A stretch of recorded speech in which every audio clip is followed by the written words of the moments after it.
Hai, perkenalkan, nama saya Merlinda Lige dari Fakultas Ilmu Keperawatan Universitas Pembangunan Indonesia. Video yang saya buat kali ini berkaitan dengan tugas ujian akhir semester dari mata kuliah Keperawatan Medikal Bedah 3. So, check this one.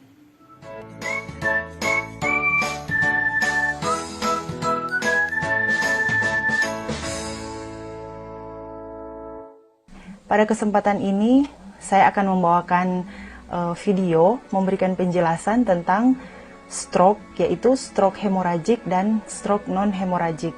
Video kali ini berkaitan dengan tugas UTS mata kuliah Keperawatan Medikal Bedah 3. Mari kita mulai.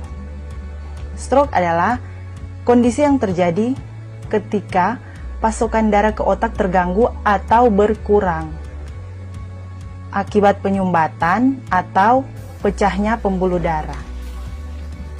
Nah, stroke itu terbagi atas dua. Ada yang disebut dengan stroke iskemik atau stroke non-hemoragik, dan ada yang disebut dengan stroke hemoragik. Lantas, apa perbedaan antara stroke iskemik atau stroke non-hemoragik dan stroke hemoragik? Berikut saya akan memberikan penjelasannya. Penyebab stroke non-hemoragik dan stroke hemoragik adalah salah satu perbedaan yang paling kentara antara stroke hemoragik dan non-hemoragik adalah stroke non-hemoragik bisa terjadi apabila pembuluh darah di otak tersumbat atau menyempit. Sumbatan atau penyempitan pembuluh darah ini disebabkan oleh adanya lemak yang menumpuk di pembuluh darah. Biasanya, kondisi ini disebabkan oleh pola makan yang tinggi lemak dan kolesterol. Sumbatan dan penyempitan ini membuat aliran darah di otak jadi terganggu. Padahal oksigen yang dibawa oleh darah sangat penting untuk kelangsungan sel-sel hidup di otak. Otak tidak menerima cukup asupan darah dan oksigen, maka fungsinya pun akan terganggu. Itulah sebabnya pasien stroke biasanya akan mengalami gangguan kognitif dan motorik seperti sulit berbicara, kehilangan ingatan, atau tidak bisa berjalan. Stroke hemoragik adalah pembuluh darah di otak bukan tersumbat atau menyempit, tetapi pecah atau bocor. Pecahnya pembuluh darah di otak ini bisa disebabkan oleh beberapa kondisi. Pertama, tekanan darah tinggi yang tidak terkontrol, mengkonsumsi obat pengencer darah atau antikoagulan secara berlebihan, terdapat benjolan di pembuluh darah atau aneurisma, kecelakaan atau benturan yang sangat keras. Stroke hemoragik juga bisa terjadi pada orang yang sebelumnya sudah mengalami stroke non-hemoragik. Jadi biasa kita sebut itu dengan re-attack, kata medisnya seperti begitu. Nah, adapun gejala-gejalanya sebagai berikut. Gejala stroke non-hemoragik adalah dia mirip dengan stroke hemoragik, tetapi ada beberapa kondisi khusus yang bisa kita kenali sebagai pembeda. Nah, kita masuk pada gejala stroke non-hemoragik. Gejala stroke non-hemoragik yang timbul pada setiap pengidapnya bisa berbeda-beda, tergantung dari bagian otak mana yang terganggu. Beberapa gejala yang umum terjadi antara lain gangguan penglihatan, seperti kebutaan di salah satu mata dan penglihatan ganda. Tangan dan kaki terasa lemah, mati rasa, dan tidak bisa digerakkan. Kemudian sakit kepala, linglung, kehilangan koordinasi, wajah terlihat menurun di satu sisi atau asimetris. Gejala stroke hemoragik, sementara itu, yang sering muncul adalah sakit kepala parah yang muncul tiba-tiba, gangguan penglihatan, tidak bisa bergerak, rasa kebas di salah satu sisi tangan atau kaki, kesulitan bicara, maupun mengerti ucapan orang lain. Tubuh menjadi tidak seimbang, kejang, mual dan muntah, penurunan kesadaran, tangan menjadi tremor, tidak bisa melihat cahaya terang, sulit menelan, leher sakit dan kaku. Jika beberapa gejala sudah mulai dirasakan, segera periksakan diri ke dokter atau fasilitas kesehatan terdekat. Karena dalam stroke, waktu adalah faktor yang krusial. Jika terlambat sedikit saja, maka hasil perawatan bisa berbeda jauh. Nah, jika kita masih ragu apakah kita terserang stroke atau orang lain yang ada di sekitar kita, atau mungkin kita menemukan orang yang dengan gejala seperti itu, maka kita bisa melakukan evaluasi dengan menggunakan metode FAST. FAST itu F itu face atau wajah. Lihat wajahnya, apakah salah satu bentuk terlihat menurun dibandingkan dengan sisi lainnya, dan tubuhnya sulit bergerak. Kemudian arms atau tangan. Apabila salah satu tangan diangkat, apakah tangan lainnya langsung bergerak turun? Catat juga apabila ada kesulitan untuk mengangkat tangan.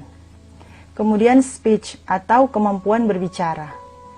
Apakah cara bicara berubah menjadi aneh dan tidak jelas? Kemudian time atau waktu.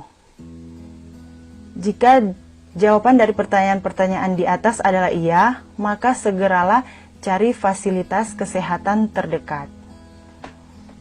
Kemudian kita masuk pada perawatan atau penanganan dan pengobatan. Perawatan untuk stroke non-hemoragik dan stroke hemoragik juga berbeda. Karena kerusakan pembuluh darah yang terjadi pada stroke non-hemoragik berbeda dari stroke hemoragik. Maka usaha untuk memperbaikinya pun tidak akan sama. Nah, obat-obatan tentu sangat diperlukan. Perawatan stroke non-hemoragik. Perawatan stroke non-hemoragik, hal yang terpenting adalah menyingkirkan sumbatan yang ada di pembuluh darah otak. Ada beberapa cara yang dapat dilakukan, misalnya jika kita sudah berada di rumah sakit, maka dokter akan memberikan cara-cara seperti berikut. Pertama, pemberian obat langsung ke pembuluh darah untuk melancarkan aliran darah dan memecah sumbatan. Kemudian, pemberian obat langsung ke otak menggunakan kateter. Kemudian mengeluarkan sumbatan atau bekuan darah langsung menggunakan alat khusus. Nah, untuk stroke hemoragik, perawatan yang dilakukan bisa berupa transfusi atau pemberian obat lain untuk menghentikan efek obat pengencer darah, serta penggunaan obat untuk menurunkan tekanan intrakranial di otak. Kemudian ada juga pembedahan atau operasi untuk mengeluarkan bekuan darah dan menurunkan tekanan di otak. Kemudian ada juga pemasangan penjepit pembuluh darah untuk mencegah pecahnya aneurisma. Setelah penanganan untuk mengembalikan aliran darah selesai dilakukan, perawatan di hari-hari selanjutnya dapat berupa rehabilitasi atau terapi untuk mengembalikan fungsi kognitif dan motorik di otak. Nah, setelah mengetahui perbedaan antara stroke non-hemoragik dan stroke hemoragik, kita dipastikan untuk lebih waspada terhadap dua penyakit ini. Cara untuk kita mencegah dan menghindari untuk tidak terkena penyakit stroke ini, yaitu kita bisa memastikan untuk selalu menjalani gaya hidup yang sehat, mengkonsumsi makanan yang sehat, bergizi seimbang, istirahat yang cukup, dan rutin berolahraga. Kali ini saya akan memberikan sedikit contoh tentang makanan-makanan untuk mencegah penyakit stroke. Pertama, sayuran. Kedua, buah-buahan. Ketiga, makanan tinggi serat. Keempat, daging ikan. Kelima, susu rendah lemak. Keenam, makanan tinggi kalium. Kemudian, untuk pasien stroke yang sudah dirawat di rumah sakit, baik dia stroke hemoragik ataupun stroke non-hemoragik, di saat ini saya akan memaparkan sedikit tentang bagaimana kita memberikan promosi kesehatan terkait pasien pulang dari rumah sakit. Pertama, ketika pasien pulang, pastikan dia membawa surat untuk dia mengetahui tanggal kontrol kembali ke dokter kapan, kemudian obat-obatan yang akan dia dibawa untuk pulang, yang akan dia konsumsi, kemudian kapan dia harus melakukan fisioterapi. Setelah itu perawatan di rumah. Perawatan di rumah itu berupa ADL atau Activity Daily Living. Misalnya dia mandi, cuci muka, makan. Kemudian ada juga makanan apa saja yang harus dikonsumsi dan makanan apa saja yang harus dihindari. Setelah itu, harus rajin mengukur tekanan darah. Apabila kita tidak mempunyai alat pengukur tekanan darah di rumah, maka kita harus menyarankan kepada pasien untuk kira-kira seminggu sekali mengontrol tekanan darahnya. Misalnya jika ada di sekitar rumah, tetangga, atau kerabat terdekat yang mempunyai alat pengukur tekanan darah, atau mungkin orang-orang kesehatan, bisa minta tolong kepada mereka untuk selalu mengecek tekanan darah. Kemudian minum obat dengan teratur sesuai dengan dosis yang diberikan. Kemudian segera ke rumah sakit atau fasilitas kesehatan terdekat apabila di rumah keluarga kita atau pasien yang akan pulang ke rumah mengalami kembali gejala yang ada di atas, yang sudah dijelaskan tadi. Dan yang paling terakhir adalah dukungan dari keluarga atau orang terdekat untuk proses pemulihan dan selalu berpikiran positif dan bahagia. Terima kasih untuk waktu yang sudah diberikan. Dan dari video ini saya berharap teman-teman kita semua video ini bisa bermanfaat, dan mari kita kenali tanda dan gejala stroke sejak dini agar kita bisa mencegah. Mulailah hidup sehat dari saat sekarang. Terima kasih. Hai teman-teman, pada kali ini saya juga akan membagikan pengalaman saya ataupun yang biasa orang bilang testimoni selama saya berkuliah atau mengenyam pendidikan di UNPI, khususnya di Fakultas Keperawatan. Pertama, Fakultas Keperawatan itu mempunyai tim pengajar atau dosen-dosen yang oke-oke punya, mantap, dan ramah. Terlebih khusus sudah mengenyam pendidikan sampai master kesehatan dan magister keperawatan. Kedua, UNPI itu memiliki kampus yang nyaman dan asri.